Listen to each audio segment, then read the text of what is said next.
So, I'm a big proponent of the Peace Corps to prison pipeline.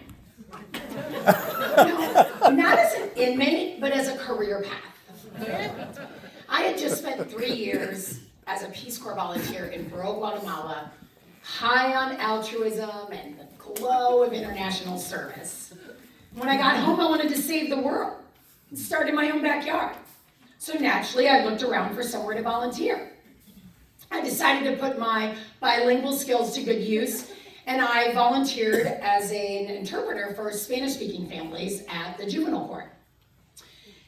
But by a series of well-intentioned leaps, I landed a job in for-profit misdemeanor probation.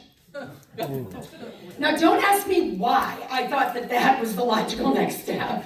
I went from saving the world to shaking a guy down for $40 because he rolled a stop sign. It was the ultimate strategic career move. If you want to understand the human condition, don't go to a lab.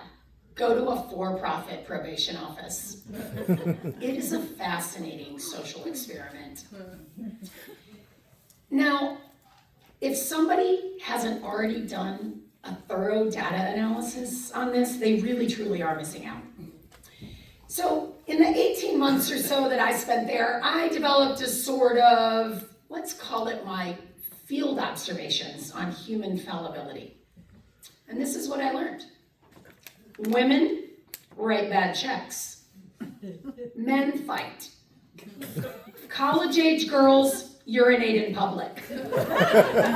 Teen boys, they are runners. Middle-aged white guys lead car chases. Men and women shoplift, but men are terribly indiscreet about it. They sort of go for the styrofoam tray of steaks down the sweatpants method.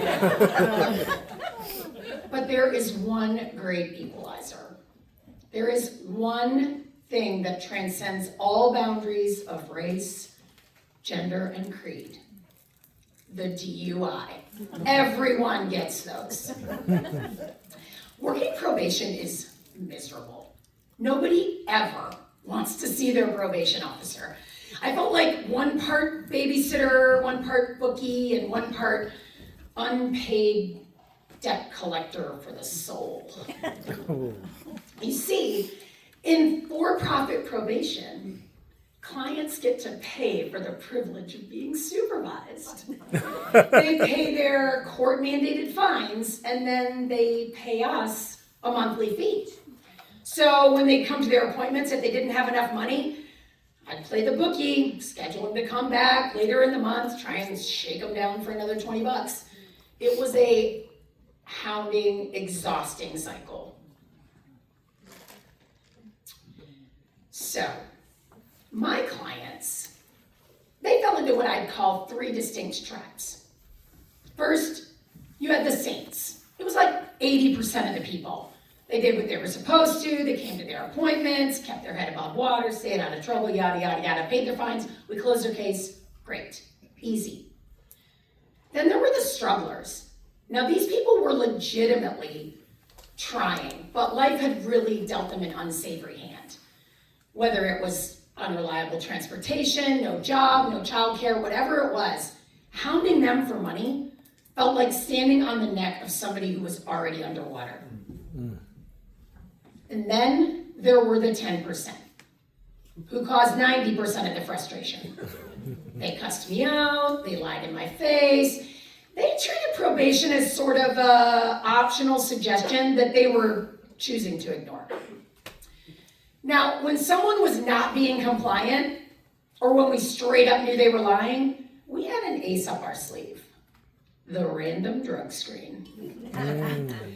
And to add insult to injury, the probationers had to pay for it. Now, telling an adult that they have to pay $30 to pee in a cup while you watch them is a conversation that is forever seared into my brain. I have heard it all. One guy tested positive for cocaine, and he looked me dead in the eye and said, My girlfriend was doing the dope.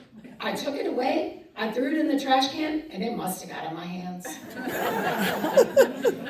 I am still waiting for the medical journal on how cocaine goes directly from your palms into your bladder through osmosis.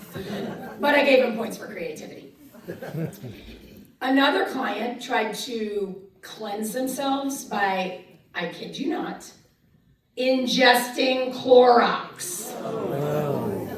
When the cup started to kind of bubble and the room smelled like a high school swimming pool, I knew that we had gone far beyond poor choices and we have entered that sort of, final level of things that I am not paid enough to document.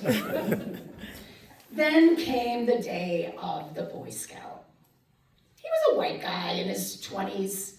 His stories weren't adding up. He was behind in his fines. He'd been missing appointments, the works.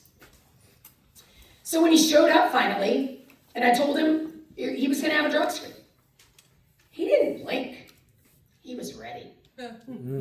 Now, typically, when there's a drug screen, male probation officers observe men, females observe women, but I mentioned this was for-profit probation. We were understaffed and overworked. And on that day, I was the lucky winner that got to stand in the doorway. The process began, and that's when I saw it. I did a double take. I blinked. I looked closer.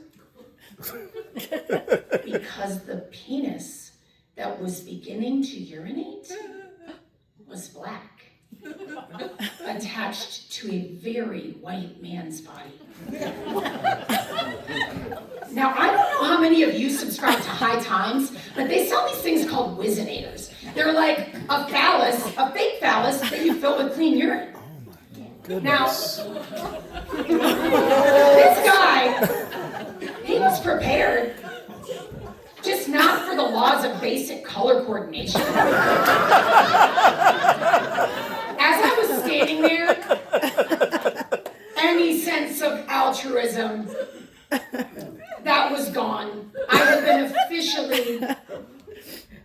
been officially outed by a piece of plastic. Now, a lot of people ask me, did your time in the third world prepare you for the real world? And I tell them, 3 years in a rural village, it'll teach you how to live without running water. But 18 months in for-profit probation taught me that no level of altruism is a match for a mismatched Wizinator. Standing there, I realized that some systems are just broken. You can't supervise integrity into someone, and you certainly cannot squeeze blood or clean urine from a stone. Sometimes people don't want to be saved. They're just looking for a friend with a more convincing prosthetic. I left the probation office not soon after that. And though I may not have saved a soul, I had witnessed a level of human ingenuity that not even 3 years in the third world could have prepared me for.